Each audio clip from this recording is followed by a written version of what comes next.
Ah, le réseau dérange beaucoup, beaucoup, beaucoup, beaucoup. Bonjour, bonsoir, selon l'endroit où vous vous trouvez.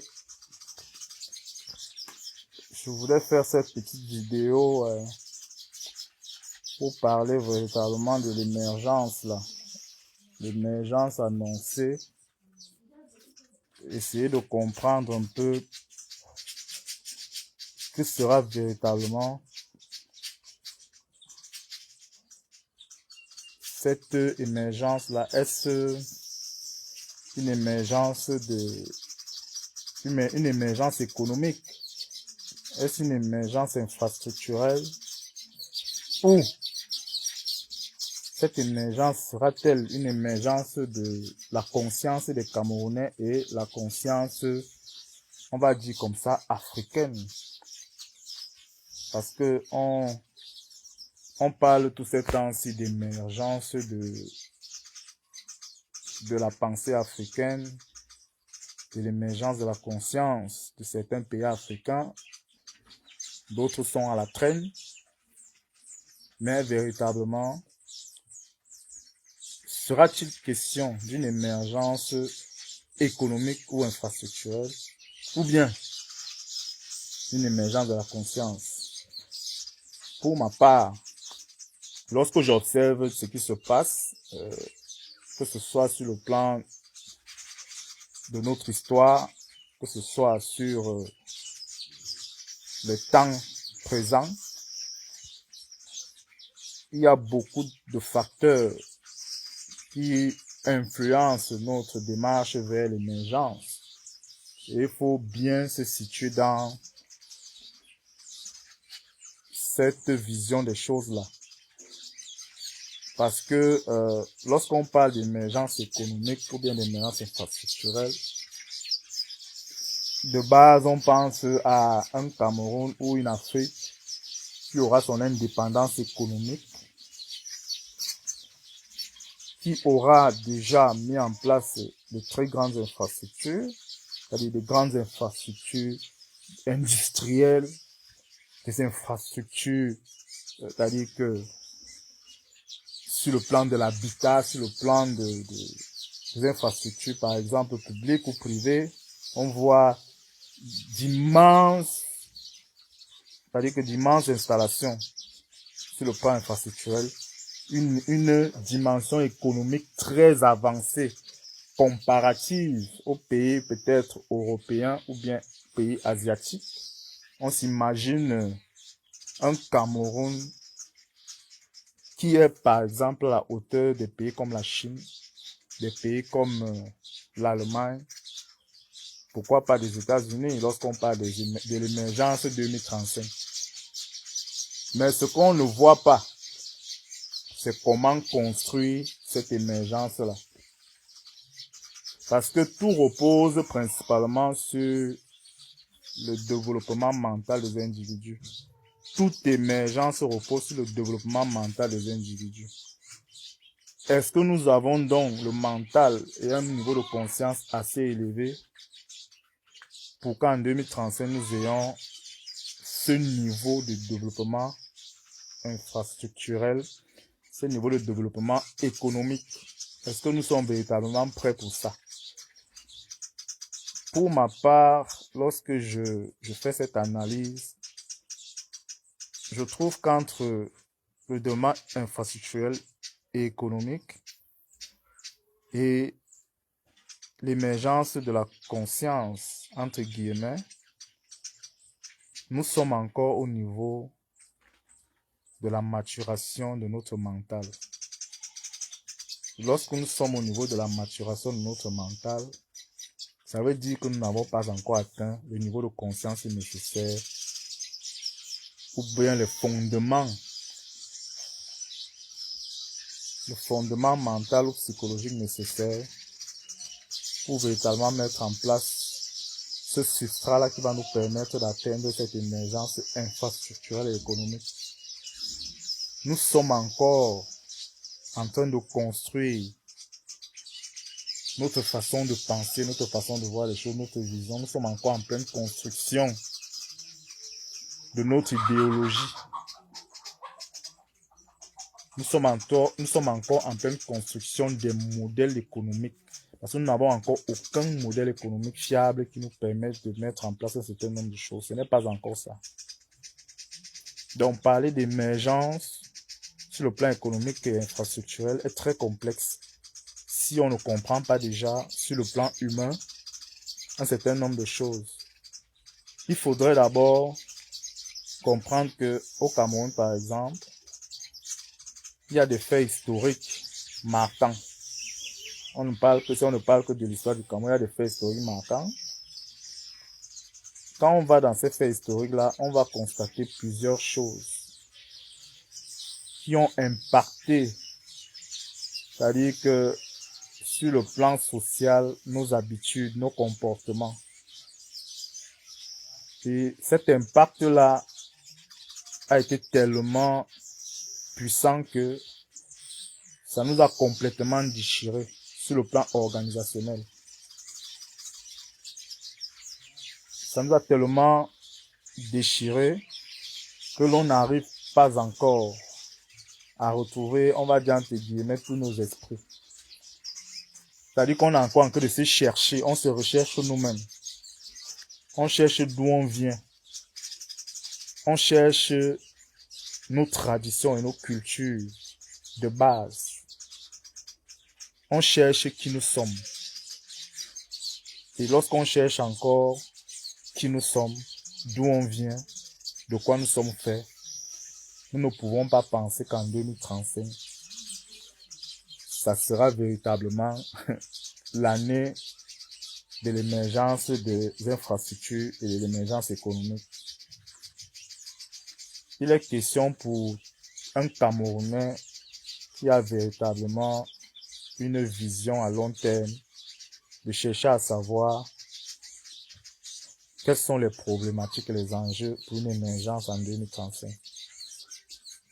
Et de base, lorsqu'on ne comprend pas déjà les fondements d'une société et les fondements de l'unité primaire d'une société ou d'une nation comme le Cameroun, si on ne comprend pas les fondements, nous ne pouvons pas véritablement penser que nous pouvons asseoir une véritable politique forte et puissante pour atteindre nos objectifs. Quand je parle de fondement au niveau de l'unité de base, de l'unité, de la plus petite unité de base de la société, je parle de la famille, je parle des communautés. On va parler des ethnies, des clans, etc. Tout ce que ça comporte comme héritage au Cameroun. Est-ce que nous avons la pleine maîtrise de ces fondements-là? Est-ce que nous avons la pleine maîtrise? Est-ce que nous avons la pleine maîtrise de notre langage, de notre langue, nos différentes langues maternelles? Est-ce que nous avons la pleine maîtrise? Est-ce que nous avons la pleine maîtrise de nos traditions et cultures? Est-ce que nous avons la pleine maîtrise de notre alimentation? Est-ce que nous avons la pleine maîtrise de notre environnement et de l'exploitation des ressources? Est-ce que nous avons évalué les ressources qui se trouvent dans nos environnements? Est-ce que nous avons la pleine maîtrise de notre façon de concevoir l'habitat? Est-ce que nous avons la pleine maîtrise de notre santé? Est-ce que nous avons la pleine maîtrise de l'école africaine, l'école traditionnelle africaine? Est-ce que nous avons la pleine maîtrise? Ce sont les questions basiques qu'il faut se poser. Parce que lorsque vous êtes posé ces questions-là, lorsque vous avez par exemple la pleine maîtrise des ressources dans votre environnement, la traduction de cette maîtrise-là sur le plan technologique, il y a un lien. Lorsque vous avez la pleine maîtrise de votre alimentation et vous avez la capacité d'évaluer les ressources en termes de nutrition, d'alimentation et de nutrition qu'il faut dans un environnement précis, vous pouvez traduire ce concept-là dans des structures technologiques, dans des concepts technologiques.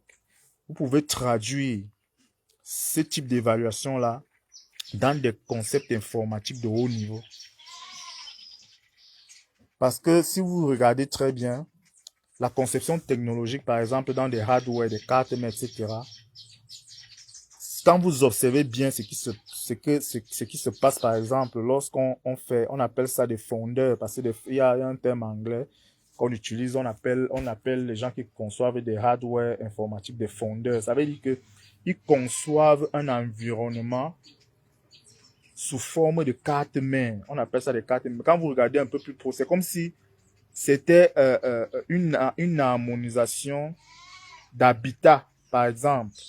C'est comme si on construisait un village dans la carte mère. C'est comme si c'est-à-dire que chaque chose est à sa place. Chaque chose est à sa place. L'attribution des ressources est calculée tel qu'on le fait sur le plan social, par exemple dans un village. L'utilisation des ressources est calculée. Le système de récompense au niveau des cartes informatiques est calculé. Et la même chose peut être opérée au niveau des concepts de base qui fondent notre vie sociale. Lorsque vous ne maîtrisez pas la production alimentaire, par exemple, je vous assure que vous ne pouvez pas maîtriser les concepts technologiques de base. C'est la même chose, c'est identique. Lorsque vous ne maîtrisez pas le système d'habitat, comment concevoir des habitats dans un village, par exemple, dans une ville, vous ne pouvez pas maîtriser les concepts informatiques de haut niveau. C'est la même chose, c'est identique. Lorsqu'on fait des rapprochements, on constate qu'il y a des concepts qui se rejoignent à plusieurs niveaux. À plusieurs niveaux. La gestion d'une chaufferie dans un village est identique au fonctionnement d'un hardware un software informatique. Et au niveau du hardware, la disposition des composants est identique à la disposition des habitats dans une chaufferie. C'est la même chose.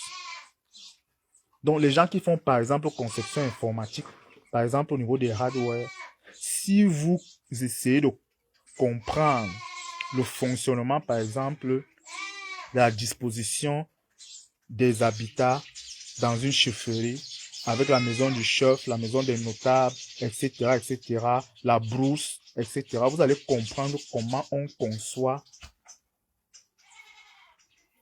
des hardware informatiques de haut niveau. Et vous allez même aller au-delà.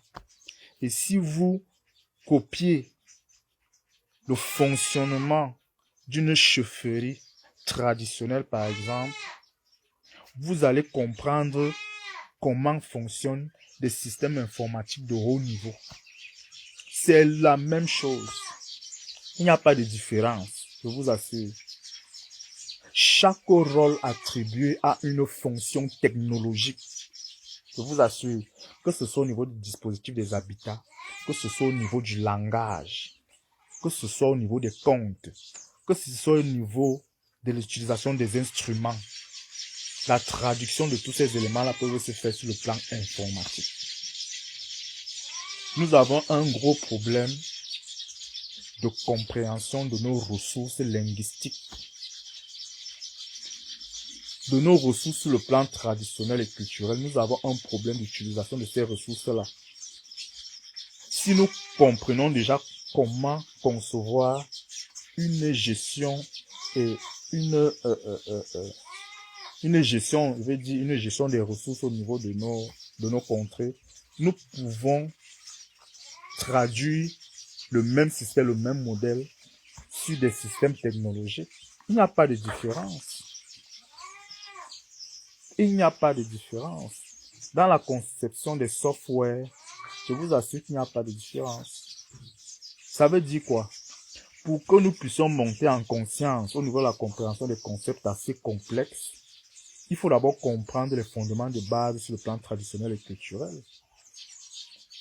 Un peuple qui ne peut pas évaluer ses ressources en nutrition et en alimentation ne peut pas faire valoir de hautes connaissances technologiques et scientifiques. Jamais. Jamais. Donc, pour comprendre ce que c'est l'émergence, il faut aller sur la base de ces éléments-là pour évaluer à quel niveau nous sommes. À quel niveau nous sommes. À quel niveau est l'école africaine. Notre école africaine, elle est à quel niveau?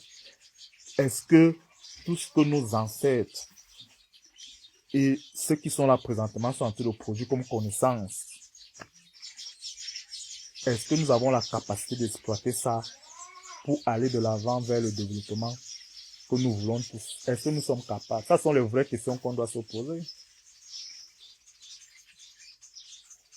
Je vous assure que les fondements sur le plan technologique sont dans nos ressources traditionnelles et culturelles, sont dans nos ressources spirituelles, africaines. Tout est là-dedans. On ne faisait pas l'habitat au hasard. Sur le plan scientifique, c'était trop élevé dans la conception. La disposition des habitats. L'ordonnancement de ces choses était lié aux aspects spatials, aux dispositions des étoiles, un certain nombre de choses. Donc, nos ancêtres avaient compris et connaissaient la technologie bien avant cette ère-ci. Bien avant cette ère, ils connaissaient déjà les technologies. Donc, comment vouloir maîtriser les technologies des télécoms et autres sans pouvoir maîtriser les technologies alimentaires? Comment, de base? Comment vous pouvez ne pas maîtriser les technologies alimentaires de base dans vos familles, dans vos communautés, où vous voulez maîtriser les technologies des télécoms et autres? Vous ne pouvez pas. Vous ne pouvez pas. Parce que c'est de là que va se déclencher la montée en conscience. La montée en intelligence. Hein, l'intelligence artificielle dont on parle aujourd'hui. C'est rien. Nous sommes capables de mettre une intelligence artificielle en un rien de temps. Rien qu'avec notre force linguistique. Rien qu'avec notre force linguistique. Parce que nous avons une grande force linguistique. Nous sommes capables de mettre en place des mécanismes éthiques informatiques de haut niveau avec notre force linguistique. Arrêtons de copier et de calquer. Parce que ça ne va pas marcher. Parce qu'il y a des choses qui se cachent dans le fait de copier certaines choses que vous ne pouvez pas comprendre. Il n'y a pas de hasard. Pour avoir des prouesses technologiques, il faut copier ça dans les cultures et les traditions. Et la première phase pour une émergence infrastructurelle et économique, ça passe d'abord par la maîtrise des technologies alimentaires. Sur le plan agro-géostratégique, la maîtrise des technologies alimentaires est très importante. Parce que la maîtrise des technologies alimentaires va nous permettre de déclencher une seconde phase sur le plan humain. Sur le plan humain. Donc, pour une émergence économique et infrastructurelle en 2035, c'est très compliqué. Moi, je n'y crois pas. Mais je crois plutôt à une émergence de la pensée. Une émergence de la conscience. Parce que lorsqu'on monte en conscience, la pensée, l'émergence de la pensée suit. C'est lié. Donc, une émergence de la pensée va se produire en 2035. L'Africain, le Camerounais aura une conscience tellement élevée que c'est là où va commencer véritablement le développement infrastructurel et économique. Parce que la montée en conscience est très importante. En 2035, ça sera la montée c'est-à-dire que l'émergence de la conscience camerounaise et africaine. Parce que nous sommes encore en train de nous rechercher nous-mêmes, qui nous sommes, nous venons d'où. Nos outils structurels de base. Nous sommes encore en train de rechercher ça. Et ça se trouve dans les traditions et cultures. Nous avions déjà, parce que quand vous essayez de chercher, nous avions déjà les technologies sur le plan alimentaire. Avancées. Les technologies sur le plan de l'habitat. Très avancées. Parce que les gens ne comprennent pas que c'est pas la beauté des bâtiments. Je ne sais même pas de quelle beauté les gens parlent. Ce n'est pas la qualité du matériau, ou bien du matériel qui faisait l'habitat. c'était la capacité à utiliser les ressources dans un environnement précis. Et nos parents le faisaient avant que l'habitat moderne arrive. Donc, il est question de retrouver ces fondements-là, ces capacités à exploiter la ressource, comprendre les technologies de l'habitat, comprendre les technologies de la santé, comprendre l'école africaine traditionnelle, comment on formait les hommes, comment on formait les femmes, comment on préparait les jeunes hommes et les jeunes femmes à affronter le monde, on va dire ça comme ça. Voilà les piliers pour une émergence de la conscience en 2035. Parce que l'émergence économique et infrastructurelle, ce n'est pas pour maintenant. Ce n'est pas pour maintenant. Pour le moment, on se bat. Parce que le Cameroun est encore comme un petit bébé qui rampe. Il cherche encore ses repères. Le Cameroun cherche encore ses repères comme beaucoup de pays africains. Parce que nous venons de loin. Nous avons beaucoup subi. Maintenant, on prend conscience d'un certain nombre de choses. Et il est question, ici, comme nous avons une très grande diversité, nous sommes obligés d'avoir plusieurs modèles économiques au niveau communautaire. Plusieurs modèles économiques au niveau communautaire, d'où la décentralisation. Parce que la décentralisation, l'objectif de la décentralisation est d'apporter des modèles de développement communautaire spécifiques. Il y aura un modèle général, mais il va falloir, à travers la décentralisation, mettre en place des modèles économiques spécifiques à chaque zone. Parce que nous avons une grande diversité. Nous avons une très grande diversité. Donc, nous ne pouvons pas avoir un seul modèle de développement. C'est pas possible. Il faut plusieurs modèles. C'est à partir de ça que l'État pourra facilement gérer la nation avec ces modèles-là. C'est pour ça qu'on a parlé de la régionalisation. On a adossé la décentralisation. La décentralisation va permettre d'implémenter des modèles spécifiques à chaque zone. Parce que nous avons une forte diversité, c'est très important. Nous ne pouvons pas avoir ce qu'on appelle une unicité du modèle économique. C'est pas possible, c'est difficile à mettre en place. C'est pour ça que la responsabilité revient aux communautés de s'organiser pour ressortir le modèle fiable qui correspond à leurs besoins, qui va permettre de résoudre leurs problèmes sur le plan alimentaire, sur le plan de la scolarisation, sur le plan de la santé, sur le plan de la justice même. On va donner on va arriver à ça, parce que ça ne peut pas manquer. La justice, etc. De modèles qui sortent de plusieurs zones. La décentralisation doit amener ce pays à un autre niveau. Donc, lorsque vous aurez chacun dans sa zone un modèle de développement économique fiable et puissant sur ces 3 à 4 piliers, dont l'alimentation, la santé, sur le plan même des traditions et cultures, sur le plan de la scolarisation, sur le plan de la justice, on va toucher les cimes.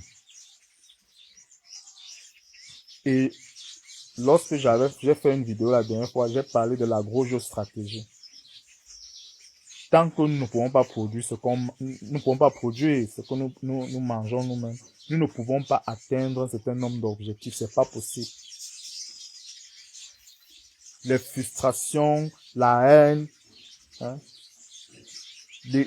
l'égocentrisme, c'est-à-dire que les mots qui minent nos familles, nos communautés, nos sociétés proviennent de là. Nous devons produire ce que nous mangeons. Lorsque nous aurons produit ce que nous mangeons, nous pourrons faire des économies pour scolariser nos enfants, envoyer nos enfants dans les meilleures écoles, reconstituer notre patrimoine traditionnel et culturel, mettre en place des systèmes de santé, des modèles, ou bien des modèles, on va dire un modèle de système, ou un modèle ou système de santé fiable. Lorsqu'on fait des économies, c'est comme ça, parce que l'alimentation prend au moins 70% de nos économies. Si nous pouvons réduire ça, par exemple à 20-30%. C'est un effort considérable qui sera fait. Et les gens qui produisent les aliments, qui s'auto-alimentent, sont des gens plus aimants. Ce sont des gens qui ont une conscience un peu plus élevée, parce que le mécanisme seulement corporel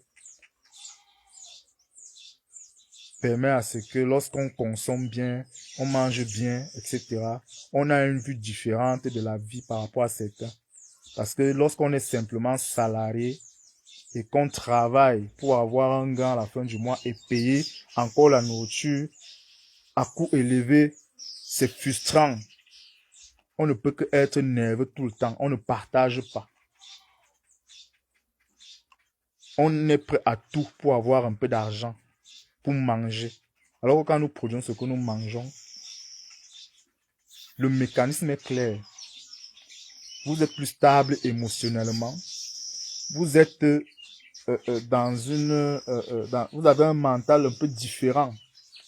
Vous êtes prêt à partager avec le prochain. Vous êtes plus aimant en tout cas. Mais les gens ne peuvent pas comprendre ça. Si les gens se mettent à produire seulement ce qu'ils mangent, juste 25% de ce qu'ils mangent, vous allez constater comment votre environnement change. Parce que ça va avoir un impact sur beaucoup d'autres aspects sur le plan social. Donc la montée en conscience passe par là. Par des mécanismes de base, des fondements basiques.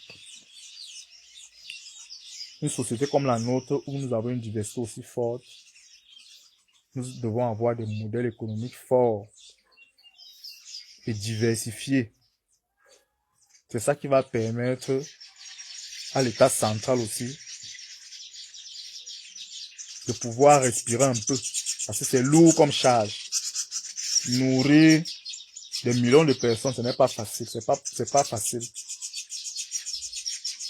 Donc, il faut mettre en place des mécanismes sur le plan communautaire pour sortir de la pauvreté. Donc, en 2035, je vous assure, nous allons assister à un mécanisme d'émergence de la conscience à un autre niveau. À un autre niveau. Parce que le développement matériel, c'est rien. C'est le développement mental qui est important. C'est ça qu'on appelle vulgairement le réarmement moral. Le réarmement moral, c'est pas juste des mots, hein, c'est pas juste des conférences. C'est de démontrer aux gens comment ils peuvent faire pour sortir de la pauvreté. Cette pauvreté mentale qui nous gère là. Les gens doivent aller produire ce qu'ils mangent. Les gens doivent aller produire ce qu'ils mangent. Les gens doivent aller produire ce qu'ils mangent. D'abord, l'habitat, exploitation des ressources dans les environnements pour construire l'habitat. L'habitat vous n'êtes pas obligé de construire en agglo. Il y a la terre, vous pouvez faire des briques, nos parents utilisaient le bois, le raffia et la terre battue pour faire des habitats. Et ça durait des années. Cinquantaine d'années et plus. Exploitation des ressources naturelles. On doit réapprendre à nos communautés comment on exploite des ressources naturelles. C'est très important. L'habitat. Donc, lorsqu'on aura compris ça, on aura compris les enjeux qui vont nous mener nécessairement à une émergence économique et infrastructurelle de haut niveau.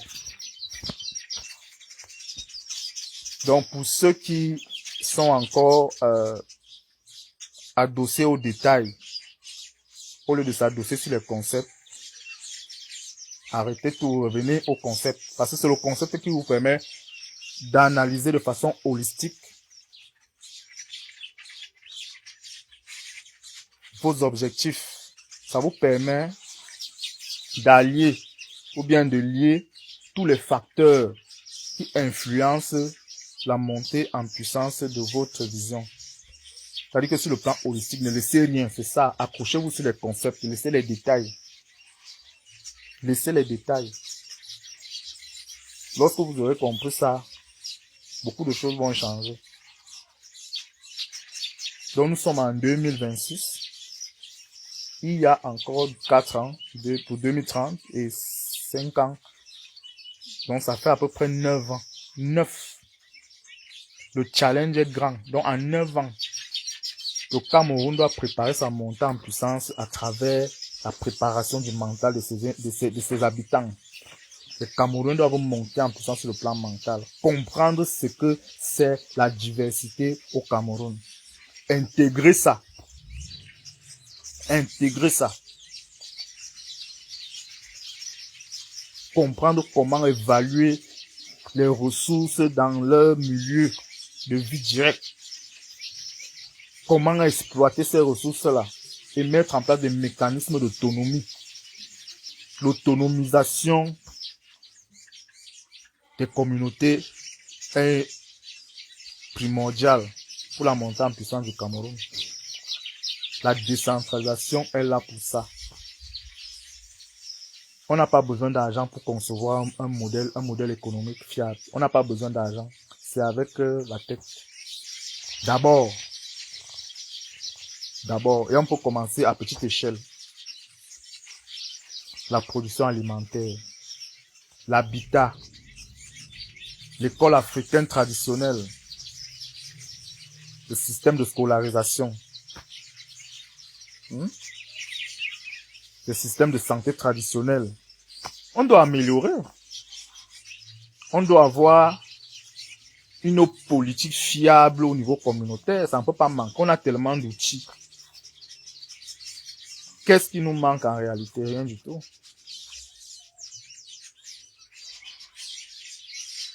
Donc, je ne vais pas trop tirer avec la vidéo. Je vais juste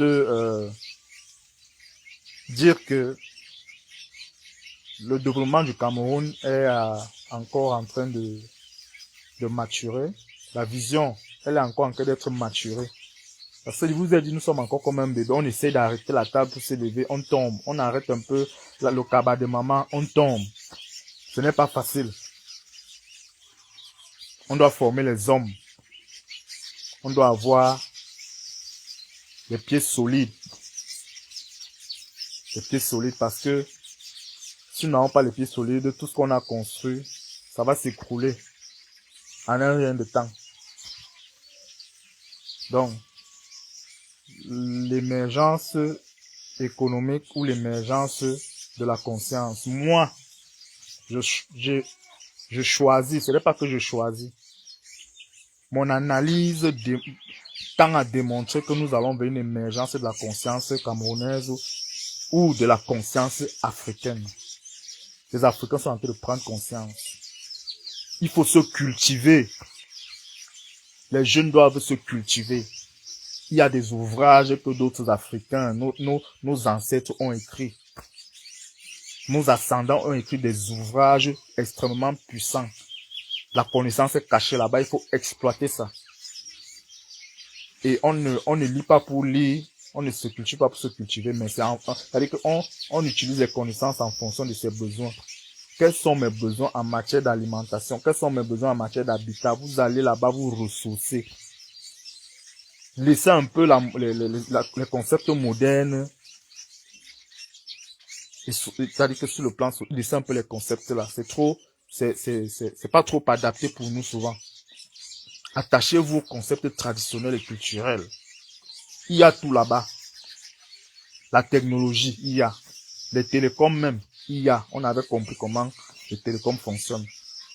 Si vous réussissez à traduire ce que je vous raconte là, sur le plan de l'habitat, dans un système informatique, vous allez voir. Si je vous dis de traduire la conception et la disposition des habitats dans nos villages dans un système informatique, vous allez voir. La dimension spirituelle et matérielle des chefferies, vous traduisez ça dans un système informatique, vous allez voir. Sur le plan du hardware et du software, notre puissance linguistique, notre puissance, c'est-à-dire que linguistique a atteint un niveau. Si vous allez dans les contes, dans vos traditions, les contes, vous allez voir que les contes sont capables d'encadrer le fonctionnement d'un système informatique. Allez tester, vous allez voir. Le droit coutumier, mais ça existe chez nous depuis des millénaires. Le droit coutumier existe depuis.